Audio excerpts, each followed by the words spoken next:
Tiene la palabra la colega asambleísta Sofía Espín. Gracias, señor presidente encargado, señores asambleístas.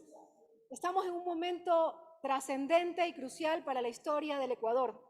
Lo que decida hoy esta Asamblea Nacional en este juicio político a los vocales del Consejo de la Judicatura debe ser una declaración de intenciones fuerte y clara. Basta de jugar con la institucionalidad del país. Basta de pisotear la ley y la Constitución de la República.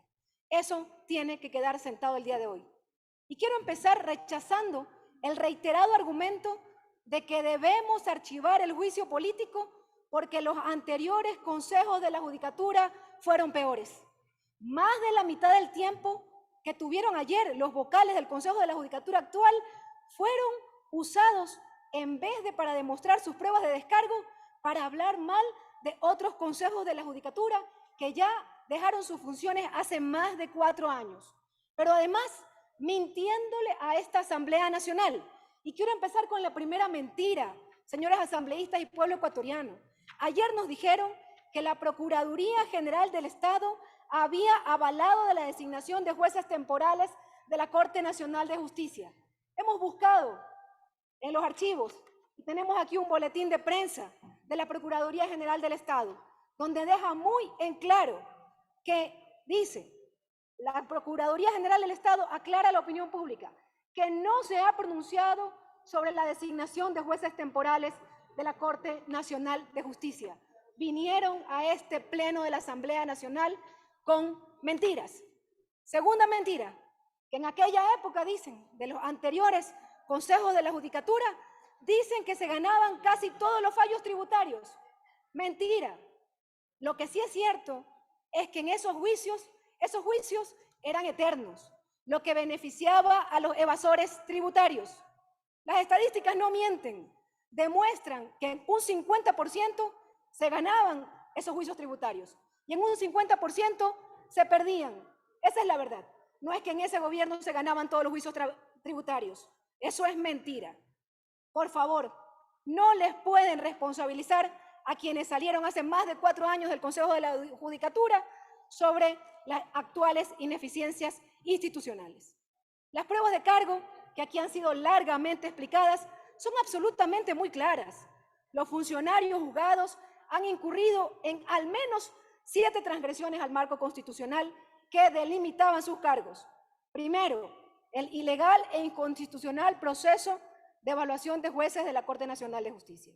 La ilegal remoción de jueces. La extralimitación de competencias en el concurso de mérito y oposición de la Corte en el año 2020 a 2021. El nombramiento de conjueces temporales.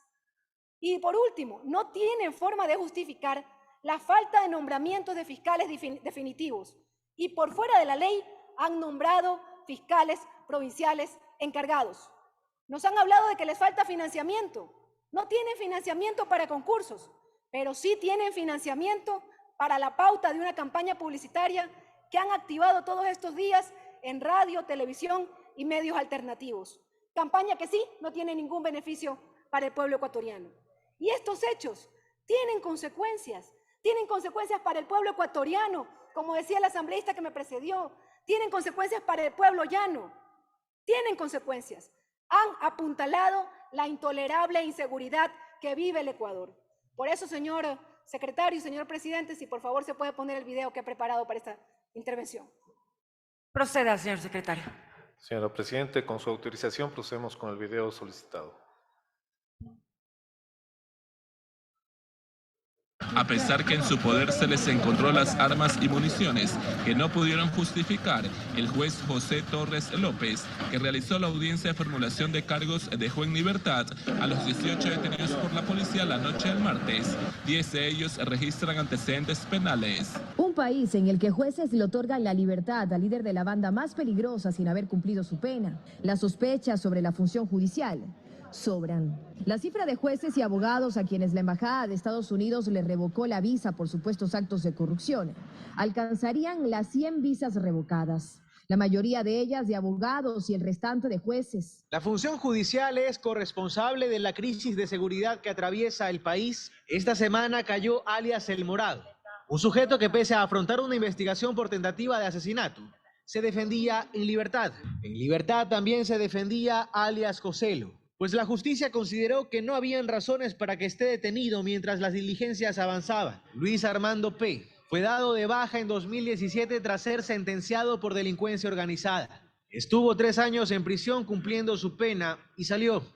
Se reintegró tras una orden judicial. Continúan los cuestionamientos hacia los jueces de lo penal. El día de ayer, en horas de la tarde, circuló un video en las redes sociales donde se puede ver claramente la intervención de un policía que no estaba de acuerdo sobre la decisión que había tomado un juez allá en Zamora Chinchipe. ¿De qué manera usted garantiza entonces, señor juez, la seguridad de la ciudadanía? En una función judicial que ahora no solo intenta investigarse a sí misma en evidentes casos de corrupción, sino que además desde afuera confirman sospechas. La función judicial, dice el video, la señora periodista, la función judicial es corresponsable de la crisis de inseguridad que vive el país. Jueces inescrupulosos dejan libres a delincuentes, boicoteando la labor policial que cumple con su deber. Y les pregunto, ¿qué acciones ha tomado la judicatura ante estos hechos? Ninguna. Ninguna. Aquí el delincuente se siente impune porque sabe que al día siguiente va a salir libre y aquí no pasa nada. ¿Cuántos de estos jueces han sido sometidos a algún proceso disciplinario de dolo, de negligencia manifiesta o de error inexcusable? Ninguno.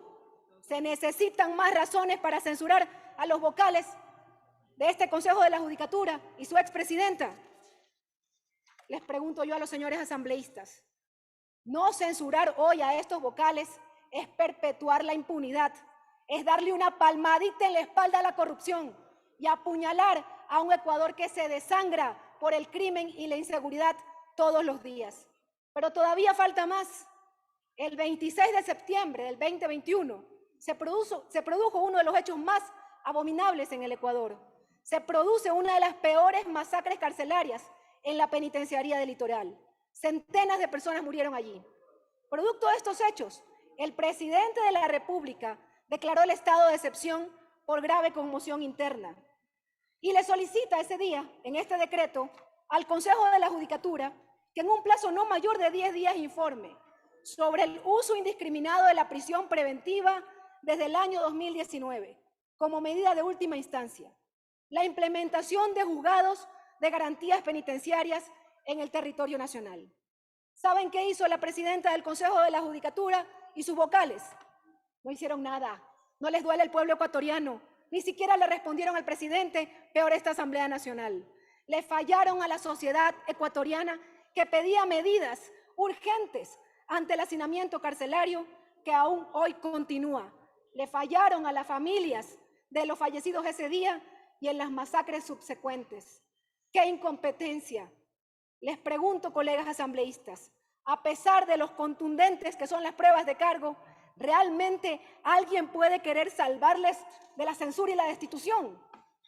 El país entero nos observa con atención y nos demanda que sancionemos la corrupción, la indolencia con nuestro pueblo, la ineficiencia y, por supuesto, la metida de manos a otras funciones del Estado, como lo hemos visto ya con esos audios que son de dominio público. La gente nos exige una verdadera fiscalización y control político para recuperar la independencia de funciones en el sistema judicial. Sin una verdadera justicia, el Ecuador no tendrá ni paz, ni seguridad, ni libertad. Hay que votar por la censura de estos malos funcionarios. Gracias, señora presidenta.